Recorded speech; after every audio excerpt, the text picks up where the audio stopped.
Ndagusuhuje mukunzi wacu ari nako nanaguha ikaze. Iyi ni KN Radio ishakira urukumbi ry'amakuru yizewe mu Rwanda ndetse no hanze y'u Rwanda. Bavuga ko umuntu yaje ku isi ariko umuntu wese afite ikintu kizamuhitana. Ibi rero tubivuze nyuma y'uko mu karere ka Huye mu murenge wa Rusatira hagaragaye urupfu rwababaje abantu benshi cyane ndetse n'abarwumvise ubu benshi amarira arimo aratemba ku maso. Ni umukecuru w'imyaka 64 yishwe urupfu rubi, wapfuye mu buryo butunguranye nyuma yo kurya ku bintu yari yabujijwe.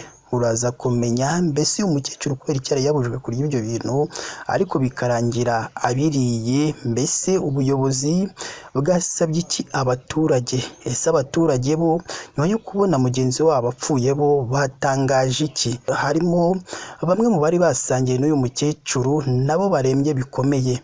Uraza kumenya rero byinshi kuri iyi nkuru. Icyo nkusabye nyabona nuko wadushyigikira ukaramusa aya makuru yacu, urabona ijambo subscribe cyangwa se abone n'akazogera kaza nako gakandeho. Icyo gihe uzaba ushimangiye yuko ugiye kujya uba uwa mbere mu kubona amakuru ya KN Radio tugenda tubagezaho umunsi ku munsi.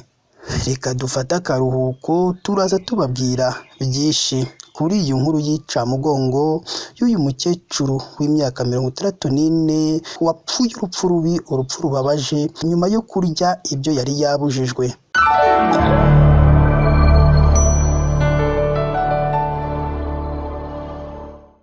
Reka nongere mbahe ikaze bakunzi bacu. Iyi ni KN Radio ishakira urukumbi ry'amakuru yizewe mu Rwanda ndetse no hanze y'u Rwanda.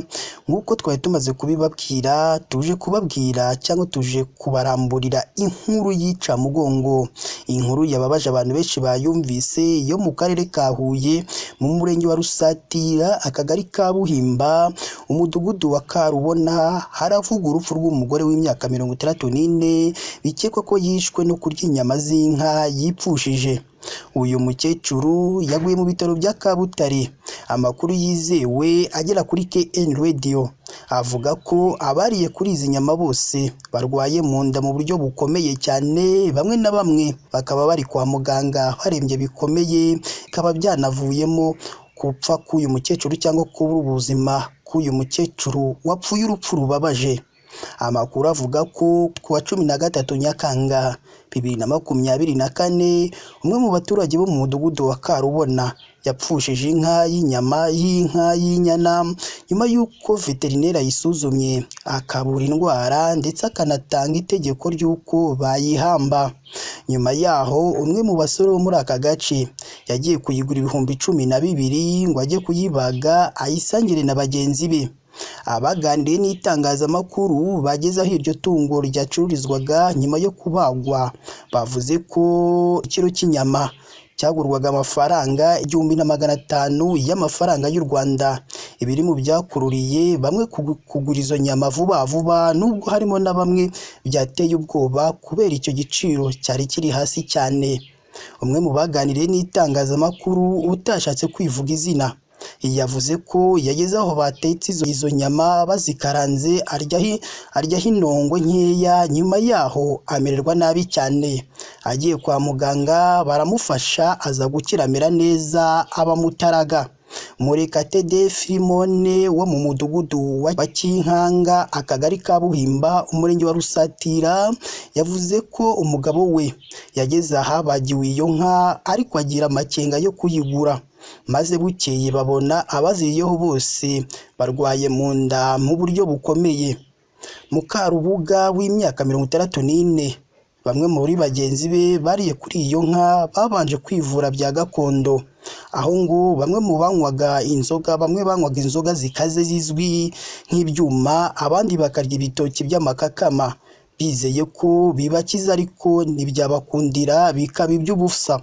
Uyu nyakwigendera Mukarubuga ngo yagiye ku kigo nderabuzima cya Rusatira nyuma y'iminsi 3 yanegekaye, bahita bamwohereza ku bitaro bya Kabutare, ari naho yaje kugwa kuri uyu wa 21 Nyakanga 2024. Umuyobozi w'ibitaro bya Kabutare aho uyu mubyeyi yararwariye Dr Jerome Mfitumukiza yemeje iby'aya makuru. Mu magambo ye hari icyo yisabiye abaturage, yagize ati abariye kuri iyo nka babanje guhishirana, ari nayo mpamvu harimo abarembye kugeza uriya yitabye Imana. Yagaragazaga ibimenyetso byo kuruka, kuribwa mu nda no guhitwa. Uyu muyobozi w'ibitaro bya Kabutare yakomeje kwitura abaturage, abibutsa kugendera kure amatungo yipfishije kuko indwara zahishe ndetse n'uburozi buba buri mu nyama aribwo buhindukira bukica abaturage. Anavuga ko abaturage bakwiye kujya barya inyama zapimwe n'abaganga b'amatungo bemewe gusa. Kugeza ubu umubare w'abariye kuri iyo nka ntiwigeze umenyekana neza, ndetse n'iyi nkuru imenyekanye kubera urupfu rw'umwe mu bayiriyeho. Reka nkushimire wowe wahisemo gukurikira amakuru kuri KN Radio, ari nayo mpamvu buri gitora tugusaba gukora subscribe cyangwa sabone n'akazugira kaza nako kagakandaho kigiye uzaba ushimangiye yuko ugiye kujya ubu wa mbere mu kubona amakuru ya KN Radio tugenda tubagezaho umunsi ku munsi. Mugire umunsi mwiza kandi mugire intangiriro nziza z'icyumweru.